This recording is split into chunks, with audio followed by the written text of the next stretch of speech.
Okay, let's unpack this. For years, we've analyzed the great global competition as, a clash of trade volumes, maybe an ideological rivalry. Right, between the superpowers. Exactly. But the sources we've distilled for you today suggest the battlefield has fundamentally shifted. Hmm. It's not about counting container ships anymore. Hmm.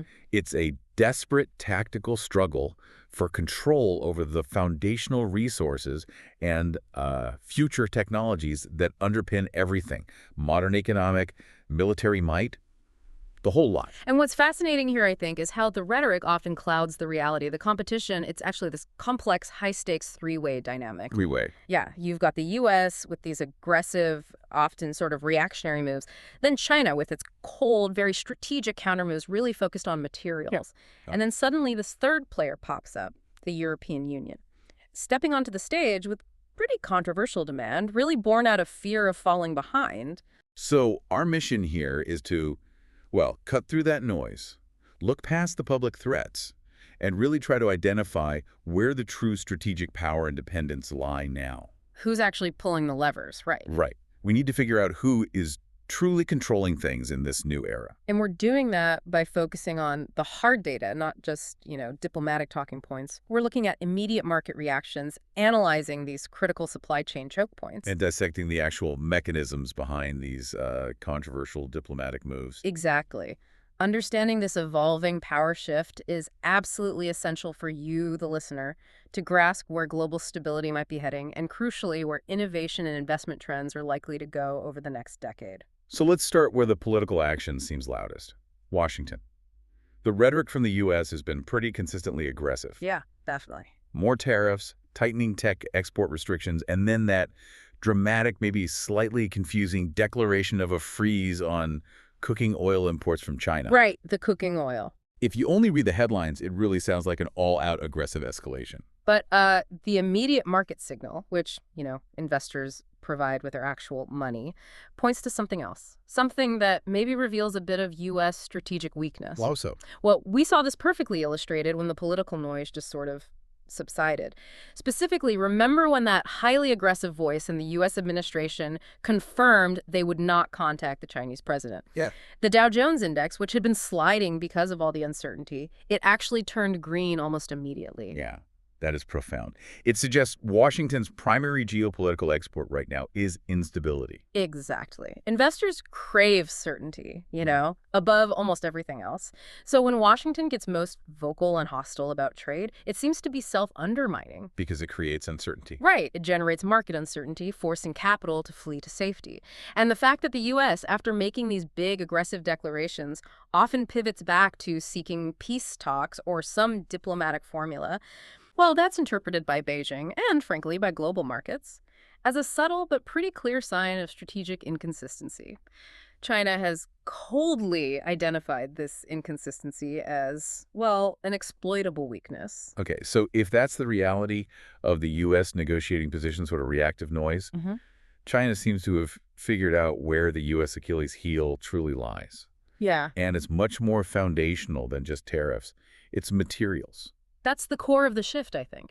China has pinpointed the greatest vulnerability of the U.S. industrial base, its reliance on strategic materials, specifically rare earth elements. The REs. Exactly. We're talking about the critical components needed for basically everything modern, from high-end semiconductor chips and EV motors to sophisticated guidance systems in defense tech. Right. Without a reliable supply of these, entire sectors are compromised. Doesn't matter how many billions U.S. pumps into R&D. And China's tactic to weaponize this reliance is incredibly sophisticated. It's not just a coup to ban on exports, is it?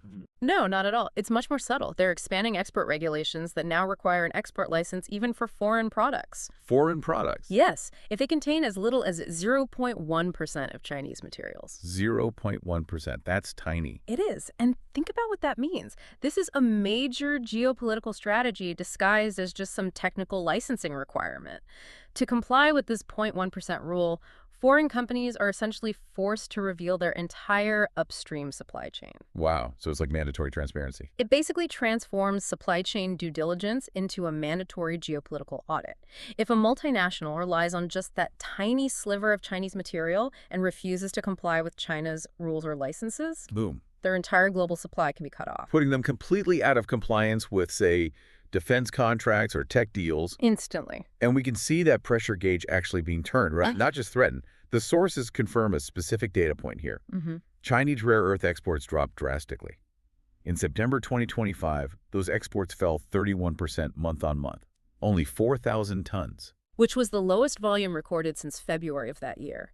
It really demonstrates the live, active use of resource control as a diplomatic weapon, not theoretical. And that strategic resource pressure leads directly to the U.S. counterreaction, which, frankly, looks a bit like desperation. It does seem that way. We're seeing this panicked global hunt for new rare earth sources. Political figures, corporate leaders, they're flying around the globe chasing mining shares. Right. In places like Alaska, we saw that attention on Trilogy Metals and pursuing new mines in Australia, trying desperately to rebuild supply networks that were dismantled decades ago. Because China offered cheaper materials back then, yeah. But the sources highlight a critical, maybe devastating flaw in that recovery plan. Yeah. Mining the raw earth, it's not enough. Exactly. That's the crucial point. The U.S. could succeed in digging mountains of raw minerals out of the ground, but it lacks critical control over the processing stage. Explain that. Why does processing matter so much if you have the mine? Because you have to realize something like 90% of global mineral processing and refinement, that's converting the raw ore into usable alloys and oxides for manufacturing. That's controlled by China. 90%. Around that, yes. So it matters because even if the U.S. achieves domestic mining independence, its ability to refine that ore into the high-purity, semi-finished, or final products needed for tech, that remains fundamentally vulnerable. So the U.S. controls the dirt, as you put it, but China controls the crucial middle step. Precisely. The midstream supply chain necessary for high-tech applications. If confrontations continue, the U.S. could be strategically boxed out, left holding raw minerals, and it can't process quickly or cheaply enough to meet its own demands. And building new processing capacity takes, what, years, decades? No, it's a decade-long, multi-billion-dollar endeavor at least, not a quick fix. Okay, let's circle back to the U.S. response and that symbolic trade thread. The cooking oil embargo. Right, the cooking oil again. It felt designed for maximum political impact. But let's look at the economics. U.S. imports of cooking oil from China were relatively small, right? About $1.2 billion in 2024. Peanuts, relatively speaking. And volumes were already shrinking significantly anyway, down 43% in the first 7 months of 2025 alone. So this threat, it feels like a textbook example of self-harming populism. I think that's a fair assessment. The proposed embargo would have minimal strategic impact on China. That supply is minor for them, already declining. So who does it hurt? Primarily, U.S. domestic consumers. It would likely drive up inflation and price pressure for basic goods. And China, facing this slight excess supply, would just redirect that small volume to other markets. Like growing markets in Asia, Africa, or Europe. Exactly. So, ironically, a measure intended to weaken China could actually help it diversify its markets and potentially extend its influence elsewhere. It's a lose-lose for Washington then, prioritizing headline posturing over strategic effectiveness. And it contrasts sharply with China's deeply ingrained long-term resource strategy, much more strategic thinking there. Okay, so we have the U.S. struggling with these internal inconsistencies, maybe some self-inflicted wounds. China wielding its strategic resource control like a scalpel. Now let's bring in that unexpected third player, the European Union. Right, the EU. Europe's primary concern isn't so much resource dependency, is it? It's this deep, almost terrifying fear of losing competitive ground in future technologies. That fear is palpable, and it's driving this controversial policy idea they're considering. Forced technology transfer. Forced tech transfer. That sounds pretty aggressive. It is. Brussels is reportedly debating a policy that basically issues a clear ultimatum to Chinese companies. Which is? If you want access to our highly lucrative European market, you must hand over your core technology licenses, blueprints, R&D protocols to European firms. Wait, handover. Does that mean mandatory IP handover, like state-sponsored industrial espionage? Or is it just about mandatory local production? It sounds much closer to mandatory IP handover through specific mechanisms. Sources suggest policies ranging from mandatory joint ventures where tech must be shared to specific licensing requirements, even required co-location of R&D facilities. It's a desperate move, and it's entirely focused on critical sectors where Europe feels it's lagging. Like electric vehicles, next-gen lithium-ion batteries, advanced semiconductors. Exactly those. They're basically trying to shortcut the innovation process because they feel they're too far behind. And the data seems to support this level of desperation, doesn't it? We need to look at the innovation gap. It's stark. China reportedly holds over 60% of global AI patents. The US has about 21%. Europe plus the UK combined, a shocking 2%. 2%.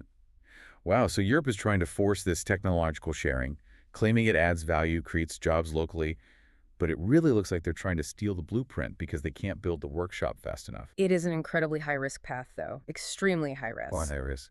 Well, while Europe might gain short-term access to current, proven technologies maybe give their automakers a boost on EV battery tech, for example, it risks an immediate severe backlash. From China. Yes. China could retaliate by pulling its investments entirely from Europe.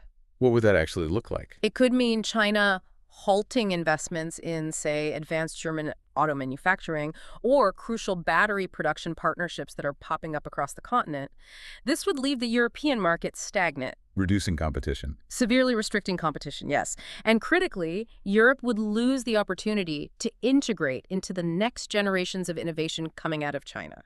So instead of investing in organic growth, Europe is trying this dramatic shortcut. That alienates current partners. Exactly. Alienates current investment partners and risks losing out on future technological opportunities altogether. It could backfire spectacularly. Okay, so let's try and connect the dots here on this new landscape of strategic power.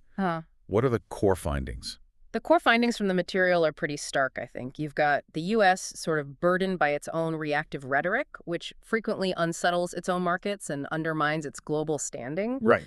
Then you have China proactively shaping the global market through very strategic resource control, using sophisticated licenses and supply limits as surgical political tools. And then the EU attempting this risky, potentially self-defeating shortcut to innovation through these tech transfer demands. So the central conclusion seems pretty undeniable. The strategic balance of power in several key areas, especially mineral processing, which touches everything, and supply chain leverage, it's profoundly shifted. Absolutely shifted. China currently holds a significantly more dominant, proactive negotiating position than it did before.